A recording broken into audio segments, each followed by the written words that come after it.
ಕರ್ನಾಟಕ ಪರೀಕ್ಷಾ ಪ್ರಾಧಿಕಾರ ಬೆಂಗಳೂರು ಇವರಿಂದ ದಿನಾಂಕ 10/7/2026 ಒಂದು ಅಧಿಸೂಚನೆಯನ್ನು ಹೊರಡಿಸಿದ್ದಾರೆ.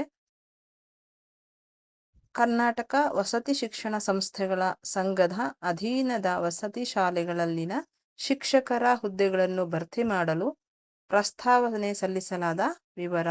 ವಸತಿ ಶಿಕ್ಷಣ ಸಂಸ್ಥೆಗಳಾದ ಕಿತ್ತೂರು ರಾಣಿ ಚೆನ್ನಮ್ಮ, ಅಟಲ್ ಬಿಹಾರಿ ವಾಜಪೇಯಿ, ಶ್ರೀಮತಿ ಇಂದಿರಾ ಗಾಂಧಿ, ಡಾಕ್ಟರ್ ಬಿ.ಆರ್. ಅಂಬೇಡ್ಕರ್ ವಸತಿ ಶಾಲೆಗಳಲ್ಲಿ ಸ್ಥಳೀಯ ವೃಂದದಲ್ಲಿ ಖಾಲಿ ಇರುವ ವಿವಿಧ ಗ್ರೂಪ್ ವೃಂದದ ಶಿಕ್ಷಕರ ಹುದ್ದೆಗಳಿಗೆ ನೇರ ನೇಮಕಾತಿ ಮಾಡುವ ಸಂಬಂಧ ಕರ್ನಾಟಕ ಪರೀಕ್ಷಾ ಪ್ರಾಧಿಕಾರದಿಂದ ಆನ್ಲೈನ್ ಮೂಲಕ ಅರ್ಜಿಗಳನ್ನು ಆಹ್ವಾನಿಸಿದೆ.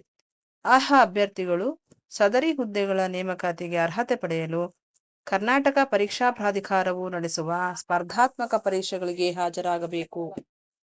ಹುದ್ದೆಯ ವಿವರ, ಪರಿಷ್ಕೃತ ರಾಜ್ಯ ವೇತನ ಶ್ರೇಣಿ ಮತ್ತು ಹುದ್ದೆಗಳ ಸಂಖ್ಯೆಯನ್ನು ನೀಡಿದರೆ ಕನ್ನಡ ಭಾಷಾ ಶಿಕ್ಷಕರು, ಆಂಗ್ಲ ಭಾಷಾ, ಹಿಂದಿ, ಗಣಿತ, ವಿಜ್ಞಾನ, ಸಮಾಜ ಹಾಗೂ ದೈಹಿಕ ಶಿಕ್ಷಣ ಶಿಕ್ಷಕರು ಇವರೆಲ್ಲರ ವೇತನ ಶ್ರೇಣಿ 54,175ರಿಂದ 99,400 ಇರುತ್ತೆ. ಹುದ್ದೆಗಳು ಆಯಾ ಭಾಷೆಗೆ ಸಂಬಂಧಿಸಿಪಟ್ಟಂತೆ ಈ ಒಂದು ಪಟ್ಟಿಯಲ್ಲಿ ನೀಡಿರ್ತಾರೆ. ಹಾಗೆ ಪದವೀಧರ ಚಿತ್ರಕಲಾ ಶಿಕ್ಷಕರು, ಡಿಪ್ಲೊಮೊ ಚಿತ್ರಕಲಾ ಶಿಕ್ಷಕರ ವೇತನ ಶ್ರೇಣಿ 49,050ರಿಂದ 92,500 ಇರುತ್ತೆ. ಒಟ್ಟು ಹುದ್ದೆಗಳ ಸಂಖ್ಯೆ 320. ಅದರಲ್ಲಿ 43 ಹಿಂದಿನ ನೇಮಕಾತಿಯಲ್ಲಿ ಭರ್ತಿಯಾಗದೆ ಉಳಿದಿರುವ ಹಿಂಬಾಕಿ ಹುದ್ದೆಗಳು.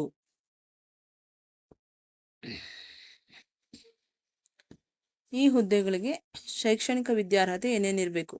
ಕನ್ನಡ ಭಾಷಾ ಶಿಕ್ಷಕರಿಗೆ ಮಾನ್ಯತೆ ಪಡೆದ ವಿಶ್ವವಿದ್ಯಾನಿಲಯದಿಂದ ಕನ್ನಡ ಭಾಷೆಯನ್ನ ಐಚ್ಛಿಕ ವಿಷಯವಾಗಿ ಓದಿ ಕಲಾ ವಿಭಾಗದಲ್ಲಿ ಸ್ನಾತಕ ಪದವಿಯನ್ನ ಪಡೆದಿರಬೇಕು. ಅಥವಾ ಕರ್ನಾಟಕ ರಾಜ್ಯ ಪ್ರೌಢ ಶಿಕ್ಷಣ ಪರೀಕ್ಷಾ ಮಂಡಳಿ ಬೆಂಗಳೂರು ಇವರಿಂದ ನಡೆಸಲಾಗುವ 4 ವರ್ಷಗಳ ಕನ್ನಡ ಪಂಡಿತ ಕೋರ್ಸ್ನಲ್ಲಿ ಉತ್ತೀರ್ಣರಾಗಿರಬೇಕು ಅಥವಾ ಕನ್ನಡ B.Ed ಆಗಿರಬೇಕು. ಅಭ್ಯರ್ಥಿ ಸ್ನಾತಕ ಪದವಿಯಲ್ಲಿ ಕನ್ನಡವನ್ನು ಐಚ್ಛಿಕ ವಿಷಯವನ್ನಾಗಿ ಅಭ್ಯಸಿಸಲ್ಲದಿದ್ದಲ್ಲಿ ಕನ್ನಡ ಭಾಷೆಯಲ್ಲಿ ಸ್ನಾತಕೋತ್ತರ ಪದವಿ ಪಡೆದಿರಬೇಕು. ಅದೇ ರೀತಿ ಆಂಗ್ಲ ಭಾಷೆಗೆ ಏನಿರಬೇಕು, ಹಿಂದಿ ಭಾಷೆಗೆ ಏನು ಅರ್ಹತೆ ಇರಬೇಕು, ಗಣಿತ ಶಿಕ್ಷಕರಿಗೆ, ವಿಜ್ಞಾನ ಶಿಕ್ಷಕರಿಗೆ ಹಾಗೂ ಸಮಾಜ ವಿಜ್ಞಾನ ಶಿಕ್ಷಕರಿಗೆ ಯಾವ ಅರ್ಹತೆ ಇರಬೇಕು ಅಂತ ಈ ಒಂದು ಅಧಿಸೂಚನೆಯಲ್ಲಿ ನೀಡಿದ್ದಾರೆ. ಇನ್ನು ಹೆಚ್ಚುವರಿ ಅರ್ಹತೆಗಳು ಏನಾಗಿರ್ಬೇಕು? ಕ್ರಮ ಸಂಖ್ಯೆ 1ರಿಂದ 6 ಅಂದ್ರೆ ಕನ್ನಡ ಭಾಷೆ, ಆಂಗ್ಲ, ಹಿಂದಿ, ವಿಜ್ಞಾನ, ಗಣಿತ, ಸಮಾಜ ಶಿಕ್ಷಕರು TET ಅಥವಾ ಕೇಂದ್ರೀಯ ಮಾಧ್ಯಮಿಕ ಶಿಕ್ಷಣ ಮಂಡಳಿ ನಡೆಸುವ ಕೇಂದ್ರ ಶಿಕ್ಷಕರ ಅರ್ಹತಾ ಪರೀಕ್ಷೆಯಲ್ಲಿ ಅರ್ಹತೆ ಹೊಂದಿರುವ ಅಭ್ಯರ್ಥಿಗಳು ಮಾತ್ರ ಅರ್ಜಿ ಸಲ್ಲಿಸಲು ಅರ್ಹತೆ ಹೊಂದಿರುತ್ತಾರೆ. ಅಂದ್ರೆ ಈ ಭಾಷಾ ಶಿಕ್ಷಕರೆಲ್ಲರಿಗೂ TET ಅಥವಾ CTET ಖಂಡಿತ ಆಗಿರ್ಬೇಕು. ಈ ಒಂದು ಅಭ್ಯರ್ಥಿಗಳು ನೇಮಕಾತಿ ಪ್ರಕ್ರಿಯೆಯಲ್ಲಿ ಭಾಗವಹಿಸಿದ್ರೆ ಅಂತವರನ್ನ ಯಾವುದೇ ಹಂತದಲ್ಲಾದರೂ ಮುನ್ಸೂಚನೆ ನೀಡಿ ರದ್ದು ಪಡಿಸಲಾಗುವುದು. ಹಾಗೆ ಫಲಿತಾಂಶಕ್ಕಾಗಿ ಕಾಯುತ್ತಿರುವ ವಿದ್ಯಾರ್ಥಿಗಳು ಅರ್ಜಿ ಸಲ್ಲಿಸಲು ಅರ್ಹರಾಗಿರುವುದಿಲ್ಲ. ಈ ಮೇಲಿನ ವಿದ್ಯಾರ್ಹತೆಯನ್ನು ಹೊರತುಪಡಿಸಿ ಬೇರೆ ಯಾವ ವಿದ್ಯಾರ್ಹತೆಯನ್ನು ಪರಿಗಣಿಸುವುದಿಲ್ಲ. ಮತ್ತೆ ಕೊನೆಯ ದಿನದೊಳಗಡೆ ಎಲ್ಲಾ ಅಭ್ಯರ್ಥಿಗಳು ಪದವಿ ಅಥವಾ ತತ್ಸಮಾನ ಪರೀಕ್ಷೆ ಅಂಕಪಟ್ಟಿ ಹೊಂದಿರಬೇಕು. ರಿಸಲ್ಟ್ ಬಂದಿದೆ, ಮಾರ್ಕ್ಸ್ ಕಾರ್ಡ್ ಬಂದಿಲ್ಲ ಅಥವಾ ರಿಸಲ್ಟ್ ಇನ್ನು ಬಂದಿಲ್ಲ ಅಂತಕ್ಕಂಥವ್ರು ಇಲ್ಲಿ ಅನರ್ಹರಾಗಿರ್ತಾರೆ. ವಯೋಮಿತಿ, ಈ ಒಂದು ನೇಮಕಾತಿಗೆ ವಯೋಮಿತಿ ಎಷ್ಟಿದೆಯಪ್ಪ ಅಂದ್ರೆ ಸಾಮಾನ್ಯ ಅರ್ಹತೆಯ ಅಭ್ಯರ್ಥಿಗಳಿಗೆ 45 ವರ್ಷಗಳು, ಪ್ರವರ್ಗ 2A, 2B, 3A, 3B ಅಭ್ಯರ್ಥಿಗಳಿಗೆ 48 ವರ್ಷಗಳು, ಪರಿಶಿಷ್ಟ ಜಾತಿ, ಪರಿಶಿಷ್ಟ ಪಂಗಡ, ಪ್ರವರ್ಗ 1 ಅಭ್ಯರ್ಥಿಗಳಿಗೆ 50 ವರ್ಷ.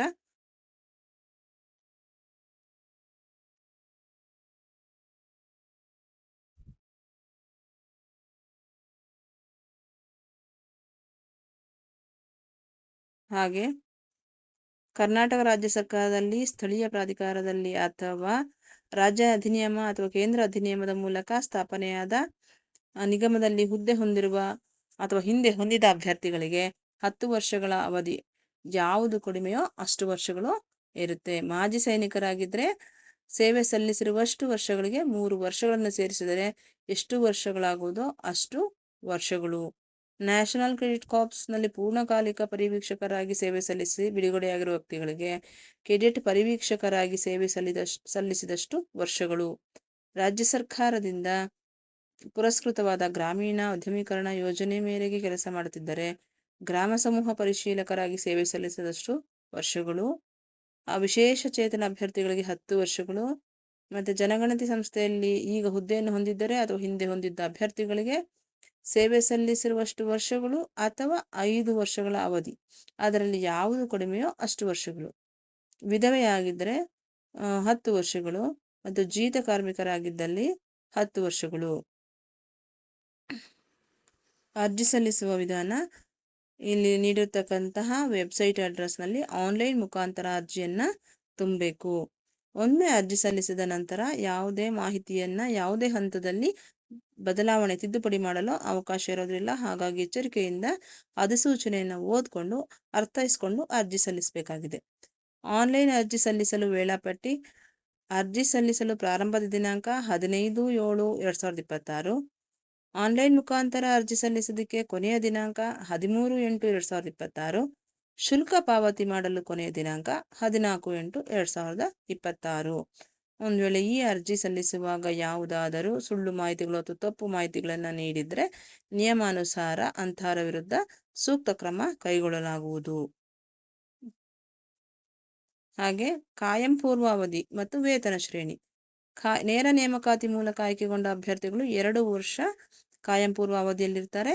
ಮತ್ತು 2024ರ ಪರಿಷ್ಕೃತ ರಾಜ್ಯ ವೇತನ ಶ್ರೇಣಿ ಇವರಿಗೆ ಅನ್ವಯ ಆಗುತ್ತೆ. ಪಿಂಚಣಿ ಸಂಘದ ಇವರಿಗೆ KGID NPS ಸೌಲಭ್ಯ, ರಾಷ್ಟ್ರೀಯ ಪಿಂಚಣಿ ಯೋಜನೆ NPS ಸೌಲಭ್ಯ ಅನ್ವಯ ಆಗುತ್ತೆ. ಮತ್ತೆ ನೌಕರರಿಗೆ KGID ಯೋಜನೆ ಇರುವುದಿಲ್ಲ, PF ಯೋಜನೆ ಇರುವುದಿಲ್ಲ. ಮತ್ತು ಈ ಎಕ್ಸಾಮನ್ನು ಅಟೆಂಡ್ ಮಾಡಲಿಕ್ಕೆ ಫೀಸ್ ಶುಲ್ಕ ಏನಪ್ಪ ಅಂದರೆ ಸಾಮಾನ್ಯ ಅರ್ಹತೆ ಮತ್ತು ಇತರ ಪ್ರವರ್ಗಗಳು ಇರ್ತಕ್ಕಂಥವ್ರಿಗೆ ರು 750, ಅದರಲ್ಲಿ 500 ರೂಪಾಯಿ ಅರ್ಜಿ ಶುಲ್ಕ, 250 ಪ್ರಕ್ರಿಯೆ ಶುಲ್ಕ. ಪರಿಶಿಷ್ಟ ಜಾತಿ, ಪರಿಶಿಷ್ಟ ಪಂಗಡ, ಪ್ರವರ್ಗ 1, ಮಾಜಿ ಸೈನಿಕ, ತೃತೀಯ ಲಿಂಗದ ಅಭ್ಯರ್ಥಿಗಳಿಗೆ ರು 500 ರೂಪಾಯಿ. ವಿಶೇಷ ಚೇತನ ಅಭ್ಯರ್ಥಿಗಳಿಗೆ ರು 250 ರೂಪಾಯಿ. ಮೇಲ್ಕಂಡ ಹುದ್ದೆಗಳಿಗೆ ಆನ್ಲೈನ್ ಮುಖಾಂತರ ಒಂದೇ ಅರ್ಜಿಯನ್ನು ಸಲ್ಲಿಸಲು ಅವಕಾಶ ಕಲ್ಪಿಸಲಾಗಿದ್ದು, ಮೊದಲ ಒಂದು ಹುದ್ದೆಯ ಅರ್ಜಿಗೆ ಮೇಲ್ಕಂಡ ಶುಲ್ಕವನ್ನು ಪಾವತಿಸತಕ್ಕದ್ದು. ಹಾಗೂ ಹೆಚ್ಚುವರಿ ವಿಷಯದ ಹುದ್ದೆಗೆ ಅರ್ಜಿ ಸಲ್ಲಿಸಿದ್ದಲ್ಲಿ ಆಯ್ಕೆ ಮಾಡಲಾದ ಪ್ರತಿ ಹೆಚ್ಚುವರಿ ವಿಷಯದ ಹುದ್ದೆಗೆ ರು 100 ರೂಗಳನ್ನು ಅರ್ಜಿ ಶುಲ್ಕವಾಗಿ ಪಾವತಿಸತಕ್ಕದ್ದು. ಅದರಂತೆ ಪರೀಕ್ಷೆಗೆ ಹಾಜರಾಗುವ ಅಭ್ಯರ್ಥಿಗಳು ಸ್ಪರ್ಧಾತ್ಮಕ ಪರೀಕ್ಷೆಯಲ್ಲಿ ಗಳಿಸಿದ ಅಂಕಗಳನ್ನು ಶುಲ್ಕ ಪಾವತಿಸಿದ ವಿಷಯದ ಹುದ್ದೆಗಳಿಗೆ ಪರಿಗಣಿಸಿ ಇಲಾಖೆಗೆ ವಿಷಯವಾರು ಪ್ರತ್ಯೇಕ ಅಂತಿಮ ಪಟ್ಟಿಯನ್ನು ಹಸ್ತಾಂತರಿಸಲಾಗುವುದು. ಇದಿಷ್ಟು ಪರೀಕ್ಷೆಗೆ ಆನ್ಲೈನ್ ಮುಖಾಂತರ ನೋಂದಣಿ ಮಾಡಿ ಪರೀಕ್ಷೆಯ ಬಗ್ಗೆ ಮಾಹಿತಿ.